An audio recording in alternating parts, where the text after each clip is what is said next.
Armed and ready, South Vietnamese Air Force F-5s commence a strike mission. These planes were designed to very specific requirements. They were to be small, lightweight, and low cost. They were the first weapon system developed by the United States government to meet the conditions and requirements of the Military Assistance Program.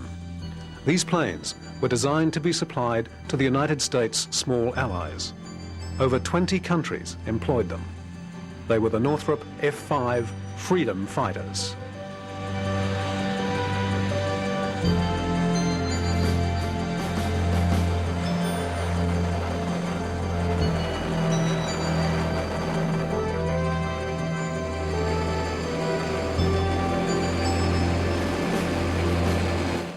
The F-5's development defied current trends in fighter aircraft. Other manufacturers were producing planes that were getting bigger and more complex. With the reappraisal of military needs after Korea providing financial support, the United States was pursuing technology. New avionics, missiles and engines dictated growth in the size of fighter aircraft. But the Northrop Company went its own way. Northrop's design team researched the basic question of fighter aircraft and arrived at a set of general requirements. As they saw it, the most important of these was the need to keep the plane small.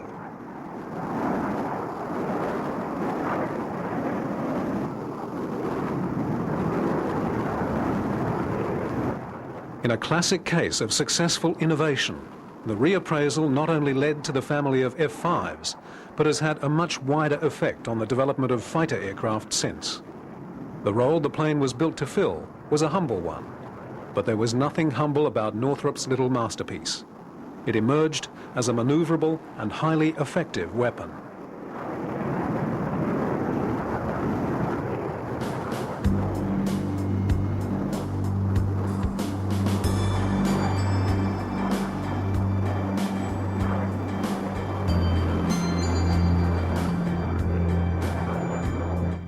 These planes are F-5Cs, a rare type.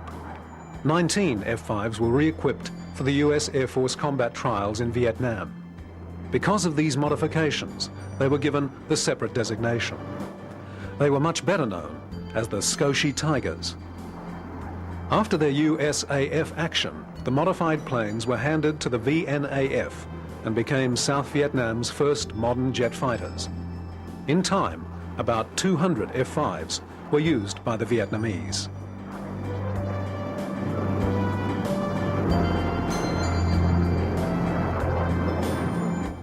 The Vietnam combat use of the Freedom Fighters confirmed their effectiveness and underlined how much of a difference they made to the operational capacity of a small nation's air force. Orders flowed in to Northrop, and F-5s spread round the globe. In action, the Vietnamese pilots' aggression combined well with the little plane's accuracy, particularly in ground attack. The plane's load was small, but the precision of its delivery made up for the lack of bulk.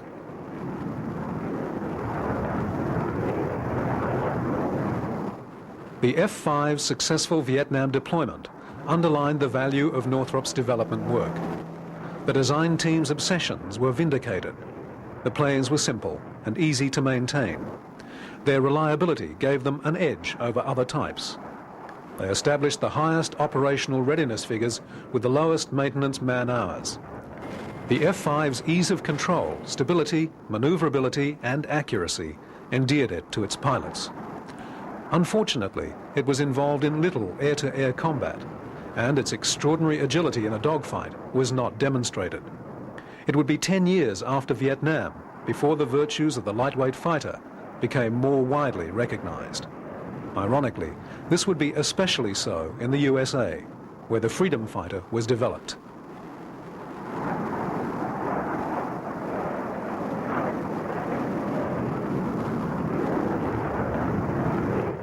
The F-5's development goes back to 1955, when Northrop completed the first phase of its fighter studies. They produced a design, the N156, to serve as the basis for development of either a supersonic trainer or a lightweight fighter. The USAF was uninterested in anything small as a fighter. but the attractions of the design as a trainer could not be ignored. On the 15th of June 1956, the go-ahead was given for the production of prototypes of what became known as the T-38 Talon. On April the 10th, 1959, the first T-38 took to the air in a test series that was remarkable for its smoothness. It was the first supersonic plane to go through testing without a major accident. There were no aerodynamic changes, and the plane exhibited no vices. The T-38 came out with an instantly established reputation for outstanding flight handling and forgiving characteristics. After the success of the initial flights, larger orders flowed in, and by October 1959, production was stepped up from 2 planes a month to 10. Eventually, nearly 1,200 T-38s were built. Meanwhile, the company had continued to develop the fighter version at its own expense, tailoring it to the emerging market with less wealthy American allies. This may have been a gamble, but it was a well-informed one. US defense officials could see the logic of supporting allied nations with equipment. Additionally, it made sense to equip them with combat-capable modern weapons rather than hand-me-downs. An ally with obsolete equipment is of limited use. In May 1958, the company was instructed to go ahead with construction of 3 prototype N-156 fighters. The established T-38 tooling accelerated construction, and the first plane was able to make its first flight only 14 months later.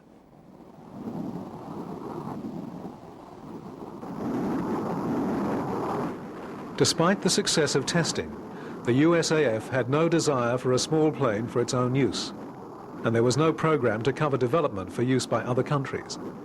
Only 2 of the prototypes were completed. The third, part constructed, was stored.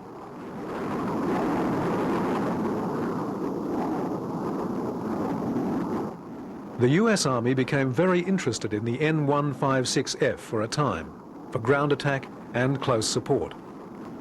In competition with other aircraft, the N-156F demonstrated outstanding capabilities. It also impressed with its reliability and ease of maintenance. But the Army competition was called off. The responsibility for operating such high-performance land-based fighter aircraft is something guarded closely by the Air Force. Therefore, if the Freedom Fighter was to come into US service, it would have to be operated by the USAF. The Air Force had already shown no interest in the plane for itself, and was unprepared to operate them for the Army, or let the Army operate them for itself. The N-156F project languished. Northrop were very confident that they had a great plane, and everybody who came into contact with it was impressed. However, there were no buyers.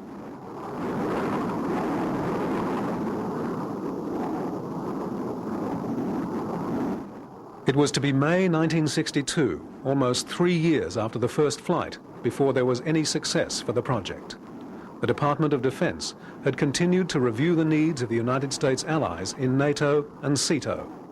Existing practice was to supply the poorest countries with aging US jets that had passed their use-by date as far as the Air Force was concerned. This was an inefficient use of the Allied Defense Force resources. What was needed was just what Northrop had designed.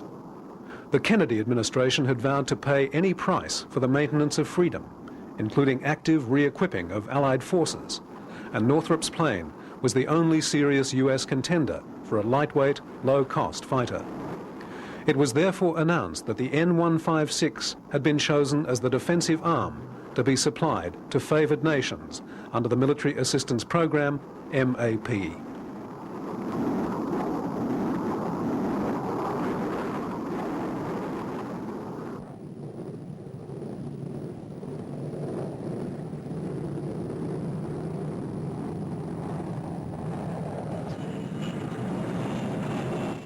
In October 1962, the program was formalized.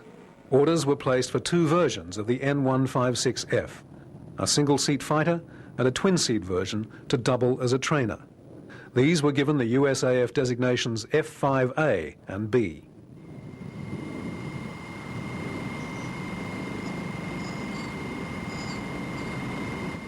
The partially built third N156F prototype was still in storage, and this was completed to the new specifications as the YF5A.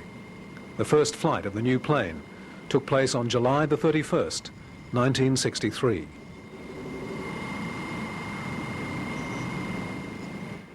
Northrop test pilot Hank Chuteau took the controls for what proved to be an incident-free flight. As with the T-38 and N156 trials, the testing program passed without any hitches.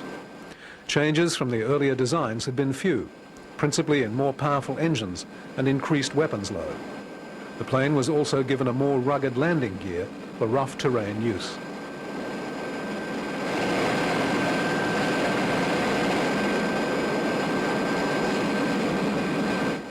Despite the increased load and heavier engines, the F-5 was still tiny compared with other fighters of the day. For example, it was about a third the weight of an F-4 Phantom. The key to its size was the power plants chosen for the plane. Northrop's designers had been quick to notice the development of small turbojets. They'd been designed for use in missiles, but the Northrop team saw in them the opportunity to gain significant savings in thrust-to-power plant weight, and also incorporate the safety package provided by a second engine.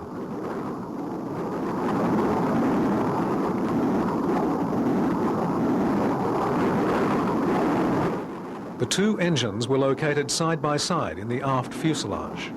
The F-5 engines each weighed only 570 pounds, including the afterburners, and delivered 4,080 pounds of thrust. With a simple two-point mounting onto built-in overhead tracks, maintenance was so simple that a crew of 3 could remove and replace an engine in 20 minutes.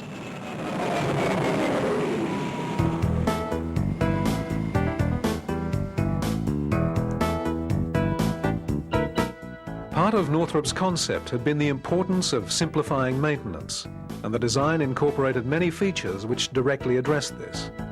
Further, the plane had little in the way of complex avionics and electronics. The very high operational readiness achieved with the planes is due in no small part to the ease and simplicity of ground handling and overhaul tasks. This is especially noticeable in comparison with other supersonic aircraft.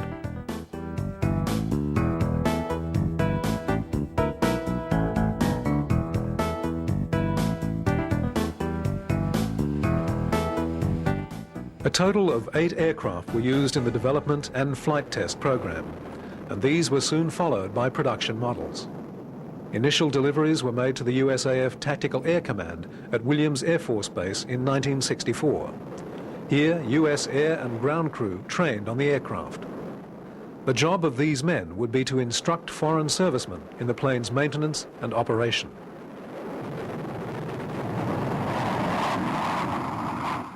Each MAP country receiving the F-5 would send a group of pilots and other specialists for a training course. The aim was to have these people return to their homelands, qualified to act as instructors. The F-5s used in this program all carried USAF markings, but were in fact owned by the countries concerned.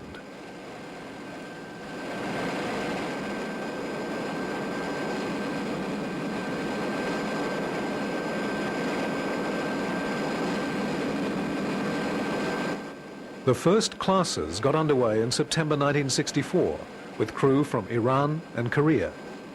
US pilots working with the Military Assistance Advisory Group also attended this course.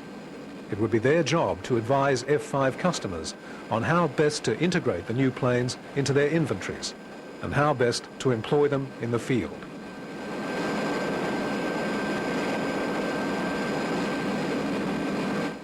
The F-5B two-seaters had also passed their testing with flying colours, and they too started to be delivered. They were equipped with dual controls, and the instructor pilot seated well above the forward cockpit could take over if needed. In addition to this training capability, the planes also doubled as attack aircraft.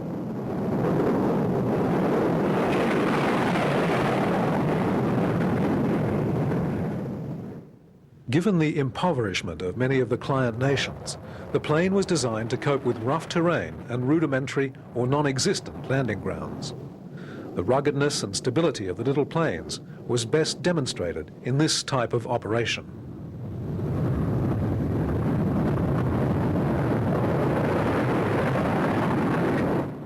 The limiting of sophistication in the plane may have compromised some aspects of its performance, but for its customers, it was the only option.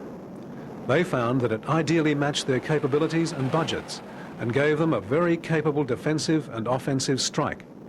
For most of the air forces in question, this was the first time they had deployed effective modern combat aircraft.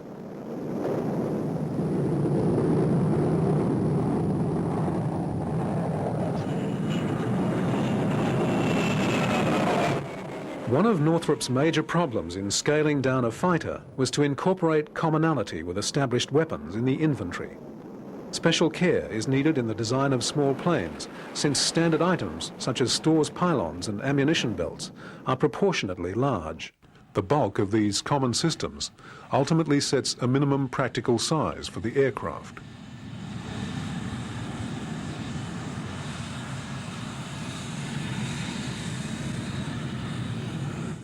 The F-5A was equipped with two nose-mounted 20mm cannon. 280 rounds of ammunition were carried for each gun. As with all aspects of ground handling, the routines to access, clear, load and arm the guns were simple. Everything was within reach of the crewman standing on the ground.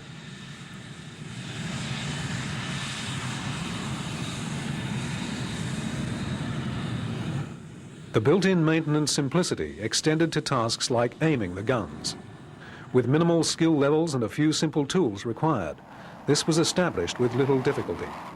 The guns themselves were rapid firing, capable of 1,500 rounds a minute. A short burst from two cannon could do a lot of damage.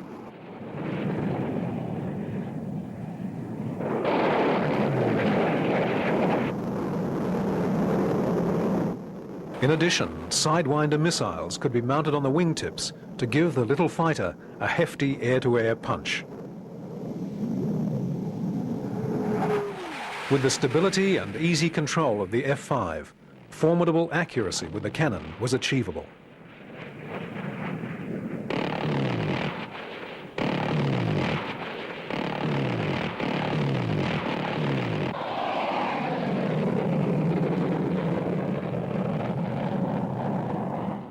Although the twin-seat B model carried no nose cannon, both versions had 7 external store stations. These accommodated a full spectrum of tactical ordnance and fuel. Missiles, bombs, napalm and rockets could be carried in combination as required for a mission. The load could range up to 6,200 pounds.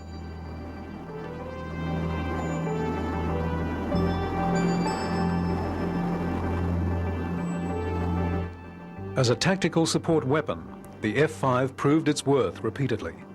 The combination of its excellent high and low speed maneuverability, unrestricted visibility, rapid response speed and stability made it an excellent close support and interdiction fighter.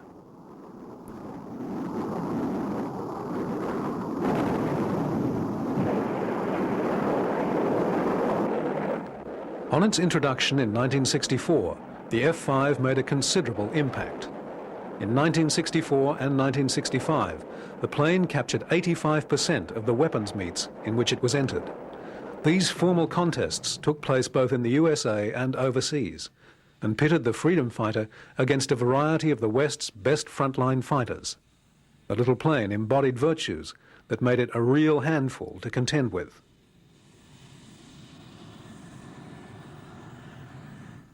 The initial orders placed by the Defense Department in 1962 totaled 71 F-5As and 15 Bs. Many more orders were to flow into Northrop in the following years. The first F-5s to go into service were activated by Iran in February 1965. By the end of that year, another 5 air forces had taken delivery of the new planes. In addition, several other significant orders had been placed for F-5 production. The plane was so impressive that several non-MAP countries decided to buy the type themselves. Even as early as 1964, agreements were reached with Norway and Spain, the latter including under-license production. In 1965, Canada also decided to buy the Freedom Fighter, once again with production in the customer's factory. Each year, more countries joined the list.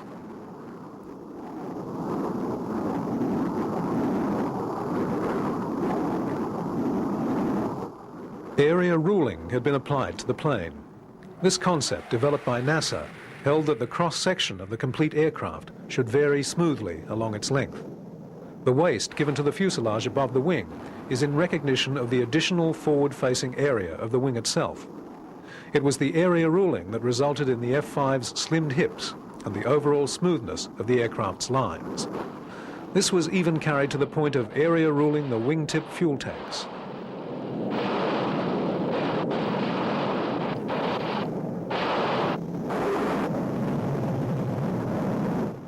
The limitations of the F-5 were compensated for by the power and sophistication of the weapons it could employ. With sidewinders and cannon, it was a dangerously competent interceptor. In addition, a new role had been developed for it with the production of a camera pack. Allied with external fuel storage, this turned the plane into a long-range reconnaissance aircraft.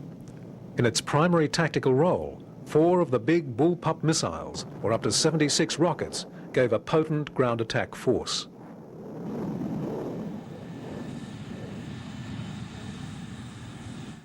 All the fuel storage, internal and external, was pressure-filled in minutes from a single fuel inlet. This was one of the many ways in which the importance of simple maintenance had been recognized in the design. Over a quarter of the surface of the plane was made up of hatches and removable panels. This ease of access to the plane's equipment was reinforced by the racking of components one deep in the fuselage. All the major components could be accessed and serviced with ease. Special testing equipment was minimal and was itself designed to be rugged, portable, and simple to operate.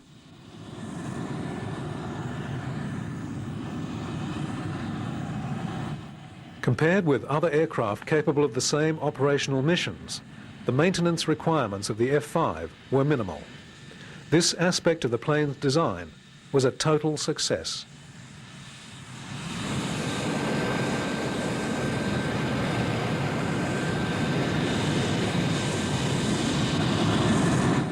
The F-5's load was almost 50% of its weight, which gave it the highest payload-to-weight ratio of any supersonic fighter. With the aerodynamic efficiency of the shape, the limited power of the small engines was able to push the fighter along at about Mach 1.3. Its supersonic capability was not limited by the airframe, but that of the turbojets. The design was capable of much higher speeds, and the limits of the power plants were to be a constant criticism. However, given that the engines had been the key to the small size of the fighter, this compromise was unavoidable.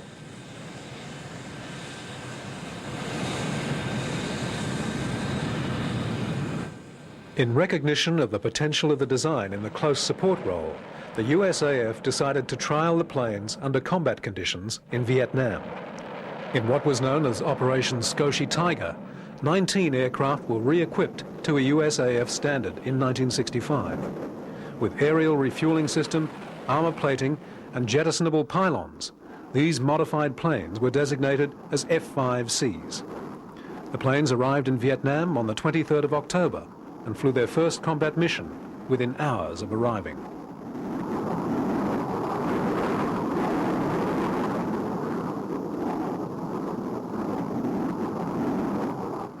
During the 150-day evaluation, the Scotia Tigers flew more than 3,500 sorties with an average combat load of around 2,500 pounds. Most missions were flown with 500 or 750-pound bombs, although a variety of ordnance was delivered. The mission types included close support, interdiction, armed reconnaissance, escort, and MiG-cap. The F-5s endeared themselves to their pilots and impressed the ground troops with their stability, accuracy, and reliability. Amazingly high readiness rates were established. By the end of the trial, practice had reduced the maintenance per flight to 6.5 hours. Northrop's expectation had been 21 hours, and this would have been a reasonably acceptable figure. The mission abort rate was a very low 1.5%.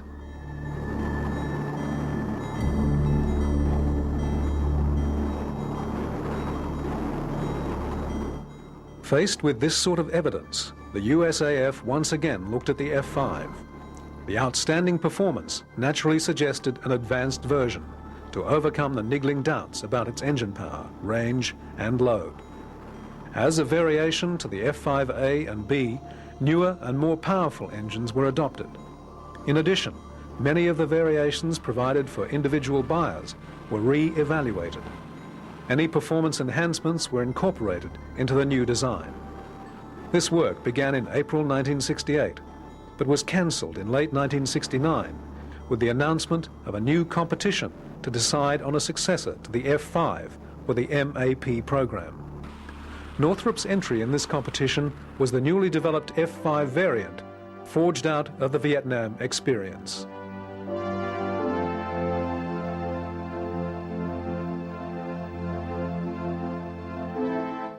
The F5 was announced as its own replacement, but to lessen confusion and to recognize the changes to the design, new designations were issued. The single-seat version would be the F5E, and the twin-seat would be known as the F5F. In the fall of 1971, it was also announced that, recognizing the work of the Skoshi Tigers and their influence on the successful design, the plane would be known as the Tiger II. Given that the word Skoshi is Japanese for small, the use of the whole title would have been appropriate. The F5s were certainly small and tigerish enough.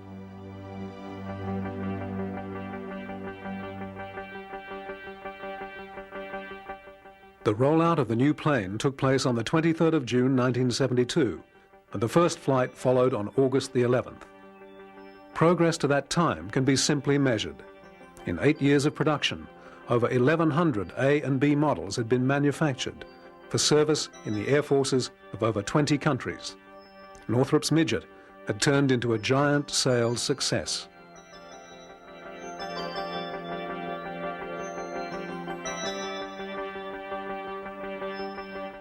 The F5E engines developed 5,000 pounds of thrust, an increase of over 20%. But some of the additional thrust was cancelled by increases in the weight of the plane. Though the new version had increased power, experience would show that this was still not enough to fully exploit the virtues of the airframe. Lightly loaded and flat out, the E was capable of Mach 1.6, but was more comfortable cruising at high subsonic speeds.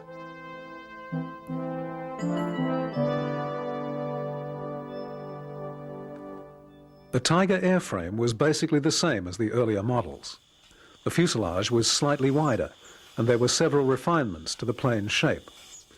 But the original design work had been so good that there was little alteration needed. The fuselage was all metal with a stressed skin semi-monocoque structure. Some steel and titanium were used in the aft fuselage, but the plane was primarily riveted aluminium.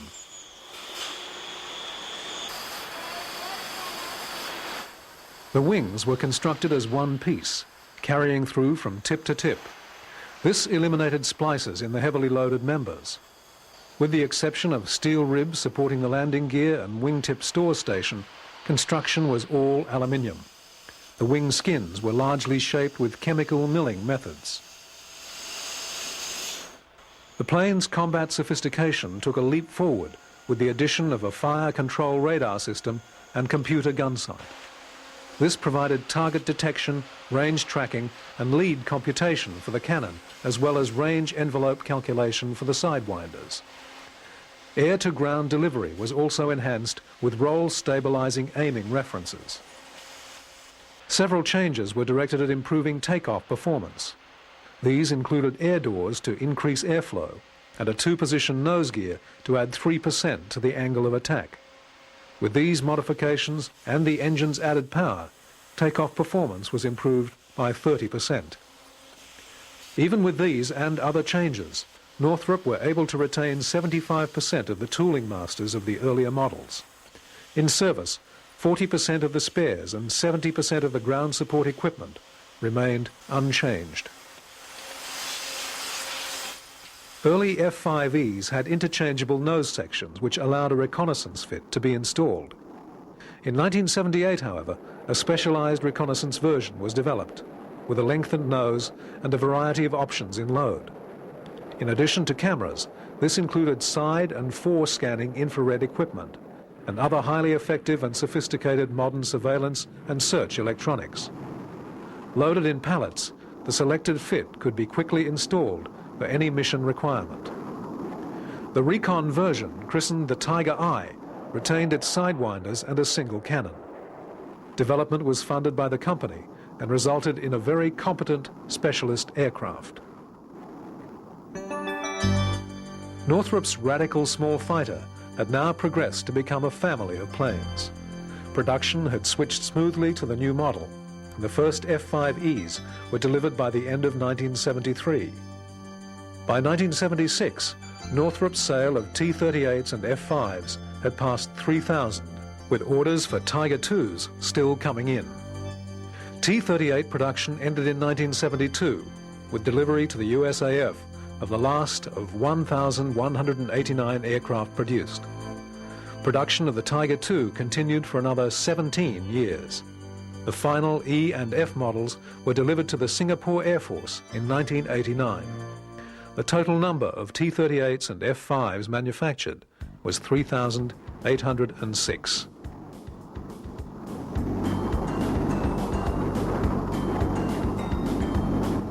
The T-38 Talon was the only version of the plane to go into use with the USAF in large numbers. 1,139 were purchased. In 1974, by then a 15-year-old design, it received further recognition with its adoption by the Thunderbirds display team. Replacing the much larger F-4 Phantom, the T-38 brought its characteristic precision and maneuverability to the team. In addition, it was established that the team could operate 4 Talons for the same as it cost to operate 1 Phantom.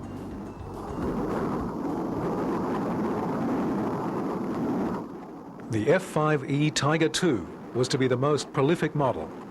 With a range of standards of equipment tailored to the economic capacity of the buyer, many sales were arranged outside the Defense Department MAP sponsorship. These included highly refined electronics packages on aircraft for Saudi Arabia.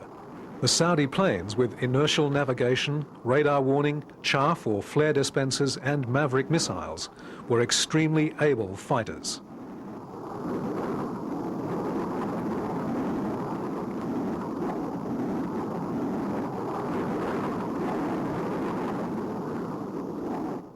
Reception of the Tiger II was mixed. Its virtues were acknowledged, but still the plane failed to win a large USAF order. Again, the F-5 was judged to be lacking power. This penalty, imposed by the central concern to keep the weight of the plane down, undermined the plane's phenomenal maneuverability and flight handling. Throughout its life, the F-5 was looked down on by many experts because of the idea that it was so underpowered as to be restricted.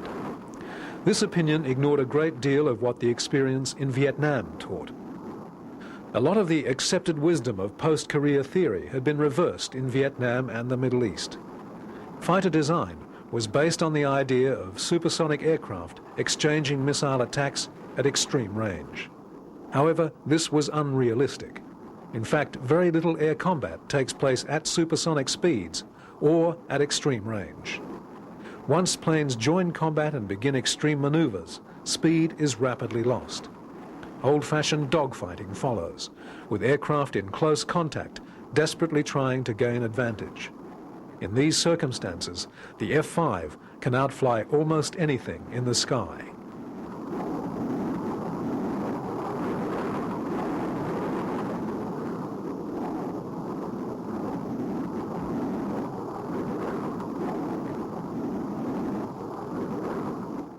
The USAF inventory has not had any other plane which shares the F-5 specifications. Perhaps the nearest comparison would be with the Soviet MiG-21. Though the MiG had a more powerful engine and could exceed Mark II, this was its only real advantage over the Tiger. The MiG, though very maneuverable, has had a checkered career, with some of its variants being dangerous. In head-on combat, the planes would be very evenly matched. The greater sophistication of the Tiger's avionics and the reliability of its weapons would have served to even things up.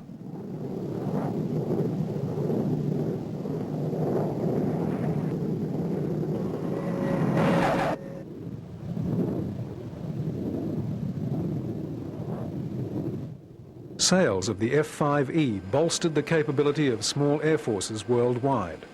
Arrangements were made for overseas manufacture, adding production agreements with Switzerland and Taiwan. In its role as the military assistance program's basic inventory, it complemented the earlier model's success.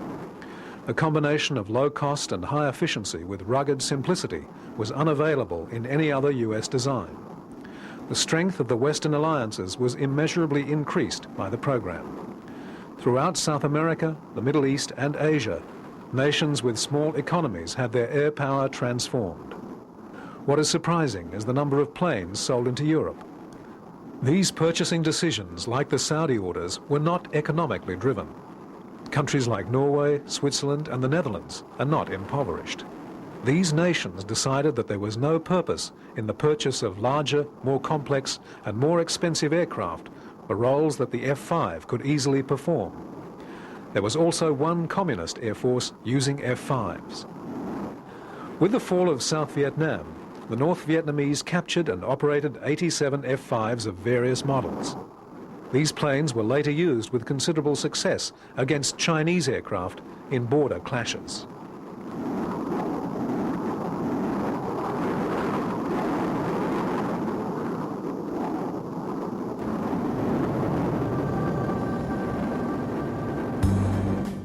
The final development of the F-5 family was the F-5G. Engines had developed dramatically in the long lifespan of the F-5. More power was available from new, small and lightweight engines. The plane was redesigned with the engine from the F-18, which produced 16,000 pounds of thrust.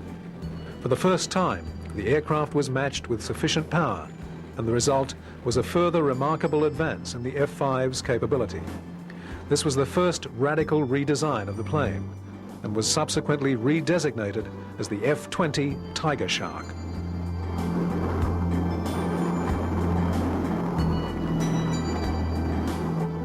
With power aplenty available, Northrop were able to pack additional capability into the plane.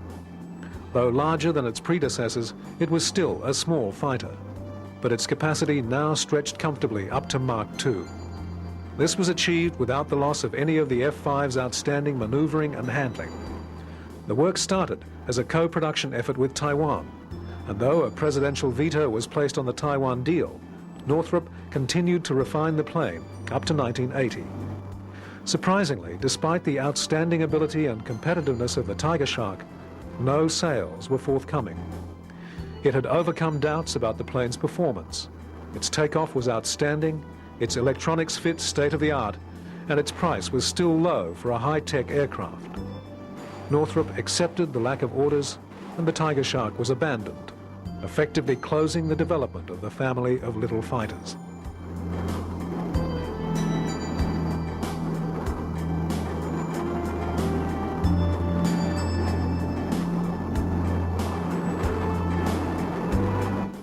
Over the years, the qualities of the F-5 and T-38 design have seen the little planes entrusted with some very significant roles. Because of its 2 seats, speed, stability and agility, it proved to be an excellent chase plane and has played an important part in some of the United States' most significant aviation projects. When the XB-70's tires ignited on landing, the pilot heard about it first from the T-38 alongside.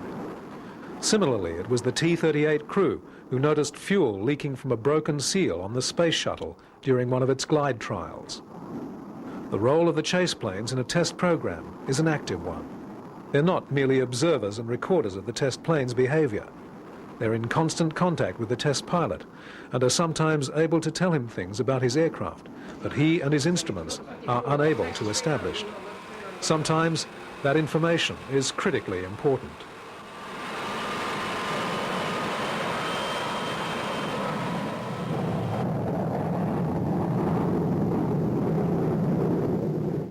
From the beginning of its career, the T-38 and F-5 design has always displayed impeccable handling and stability. It's always had enough aerobatic ability to please the most demanding of pilots. NASA obtained T-38s for the astronauts to maintain their pilot skills. The little trainers also found their way into many niches in the US, including mission support with the Strategic Air Command, chase and test support for the Aerospace Research Pilot School, range support at Eglin Air Force Base, and their service with the Thunderbirds.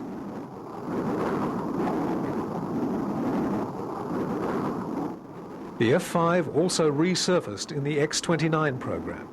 Here, accompanied by a T-38 chase plane, the forward swept-wing X-plane is seen during its test series. The fuselage is that of an F-5, with undercarriage from an F-16, melded to the exotic wing and its enhanced maneuverability. The simplicity of construction, strength, and aerodynamic soundness of the F-5 suggested its use for such a transmutation.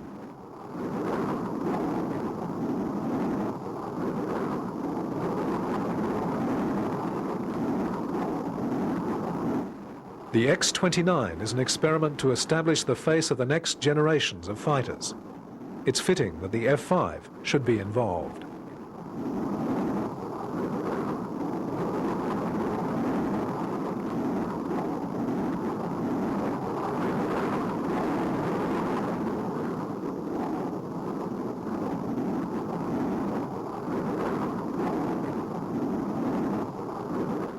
At one time, most exercises were conducted within wings.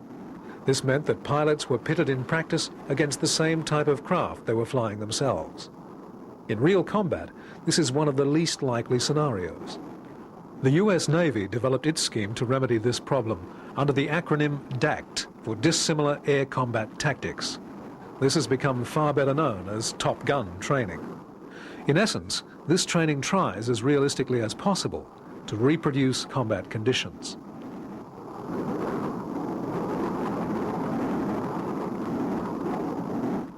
In the end, the United States also had a supply of F-5Es. These were aircraft that had been earmarked for the South Vietnamese before their collapse.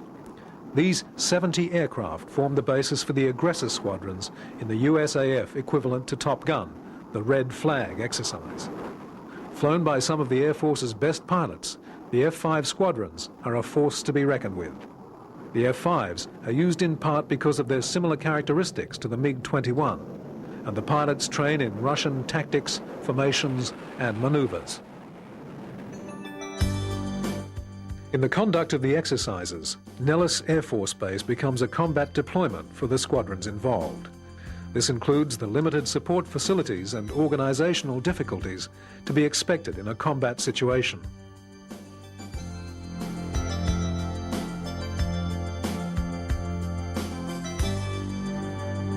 It's important because they find out what these planes can do in a wartime situation. And that's good practice for both the crew chiefs of the planes and the air crew. Over the period of their use in Red Flag, the F-5s have come up against virtually every frontline fighter in the West. The aggressor pilots are very experienced and have become specialists in Red Flag. However, it's still sobering to note that against the best fighters the Western powers have had over the last 20 years, there's no type that has established a clear ascendancy over the Tigers. Copy that, Advantage now 15036, still tracking north. Under contact now, 30 degrees left at 25. Split off to the north, Buck, you got 1225 for 13, and the other one's 5 miles north of him. Okay, I got the north guy, watch that guy to the other side there, about thanks. Roger, looking. Okay, Fang, you go after the guy to the south, he's 230 for 10, coming at you. I got it, he's advancing to this side. Looks like we got some F4s north of Felicia Peak. We got the Bandits 150 for 40 miles. We may try to hit over that way. You hit it south now.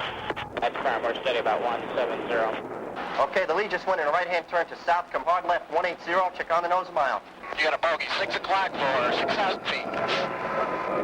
Right. Keep the turn in. We're coming around hard on him. Okay, got it. Yeah. I'm going left. Somebody pick him up. Roger, he's off us. He switched. Reverse back. Come back left. The opponents of the Tigers in these exercises were frontline squadrons equipped with the best aircraft and trained to the highest standards. The electronically assessed Red Flag kill ratios favoured types like the F-15 and F-14, which are truly awesome systems, against the F-5s.